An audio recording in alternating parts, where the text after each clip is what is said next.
தொகையில் பண்ண போகிறோம் நாங்கள். அதனால் நம்ம வீட்லேயே செடி இருக்குது, அதை வந்து ஃபஸ்ட்டு கட் பண்ணிக்கலாம். சிசர் எடுத்து வரோம் போயிட்டேன். பெருண்டை வந்து கட் பண்ணிவிட்டு வதக்க போகிறோம். நல்லெண்ணெய் ஊற்றிக்கலாம். வதக்கணுன்னாக்கா அதை சின்ன சின்ன பீஸாக நுனியாக கட் பண்ணிவிட்டு சின்ன சின்ன பீஸாக கட் பண்ணிங்கனாக்கா உங்களுக்கு நார்லாம் வராது. இது தண்ணி நிறைய எண்ணெய் தேவை, கொஞ்சம் ஊற்றினா போதும்.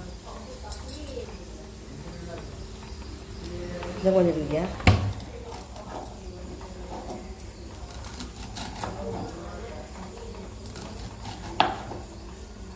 இந்த மாதிரி சின்ன சின்ன பீஸாக கட் பண்ணிங்கனாக்கா நார்லாம் உங்களுக்கு வராது. முக்கியமாக வந்து இலசான அந்த கரண்டியை கட் பண்ணணும். நீங்கள் பெருக்கி பார்த்து முத்தினது தான் உடம்புக்கு நல்லது, நல்லது கிடையாது. அது நுனி வரைக்குமே நல்லது தான். சின்னதாக இவ்வளோ சின்னதாக கட் பண்ணியிருக்கேன் பாருங்கள். ஃபஸ்ட்டு இதை போட்டு நல்லா வதக்கிடணும். வதக்கிட்டாக்கா அது அதனுடைய அரிப்புத்தன்மை போயிடும். நல்லா வதக்கினாக்கா அப்புறம் அரிக்கும், நாக்கு அரிக்குதுலாம் சொல்லக்கூடாது. இது பாருங்கள், இந்த மாதிரி வதங்கிடும். வதங்கினதுக்கப்புறமா இதை ஆஃப் பண்ணிவிட்டு வச்சுக்கிட்டு நீங்கள் ஒன்றா வதக்கணும். மறுபடியும் அந்த பூண்டு, இஞ்சி எல்லாம் வதக்கணும். இஞ்சி, பூண்டு, புளி, தனியா, கருவேப்பிலை அதெல்லாம் வதக்கணும். எண்ணெய் கொஞ்சம் ஊற்றிடுங்க. இதில் இஞ்சி கொஞ்சம் வதங்கினதுக்கப்புறமா பூண்டு போட்டுக்கலாம். ஸ்வீட் போட்டாலும் சரி, இப்படி கட் பண்ணி போட்டாலும் சரி, எப்படி வேணால் போட்டுக்கலாம். நல்லா வதங்கணும், அவ்வளோதான்.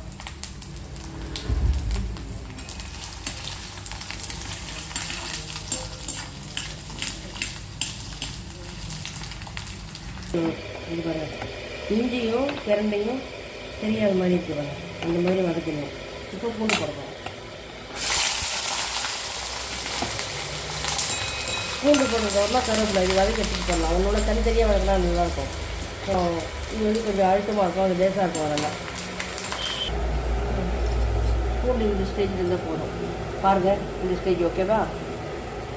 ரொம்ப தீயவும் கூடாது, ரொம்பவும் வேகாமல் இருக்கக்கூடாது. கருவேப்பிலை நல்லா வாஷ் பண்ணிவிட்டு நல்லா வதக்கிடுவோம்.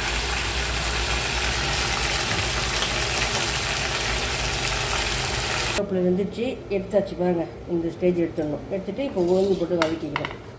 எண்ணெய் விட வேண்டியதில்லை.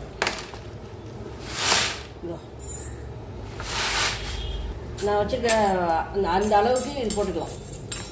நான் கையில் தான் போட்டேன், அளவுலாம் அளந்து போடல. எல்லாத்துக்கும் காரம், அந்த இதுக்கு பிரண்டை, பூண்டு, இஞ்சி கொஞ்சம் காரமாக இருக்கும்.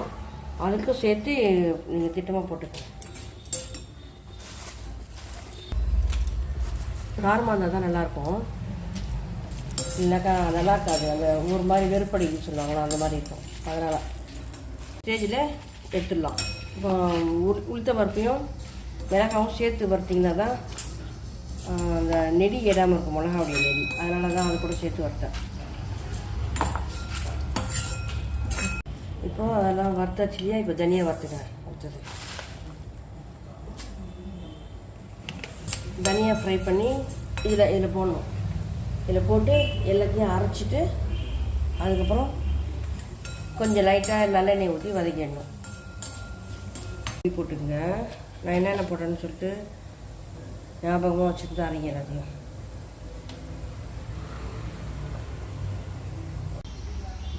எண்ணெய் ஊற்றிக்கணும், நல்லெண்ணெய் ஊற்றணும். எண்ணெய் ஊற்றக்கூடாது வேறு. அது வாழை நல்லா காஞ்சிட்டது, நல்லா எண்ணெய் காஞ்சிச்சுருக்குல்ல, தெரியுதா? குறங்குது.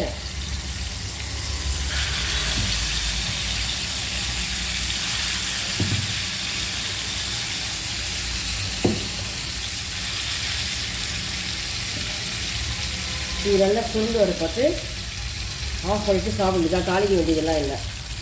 இது தண்ணி ஊற்றி அரைக்காது, அதனால் தண்ணி ஊற்றி அரைச்சதுனால இப்படி நல்லெண்ணெய் தான் கொஞ்சம் நல்லா வதக்கிட்டு எடுத்து வச்சுருக்கோம். அவ்வளோதான். இந்த ஸ்டேஜ் வந்துடும். இந்த ஸ்டேஜுக்கு வந்து எடுத்து தொட்டுட்டு சாப்பிட வேண்டியதான். நீங்கள் தோசைக்கு, இட்லி, தோசை, அப்புறம் சாதம், ரசம் சாதம், தயிர் சாதம் எல்லாத்தையும் தொட்டலாம். பிரண்டை சட்னி, பிரண்டை தொகையல்.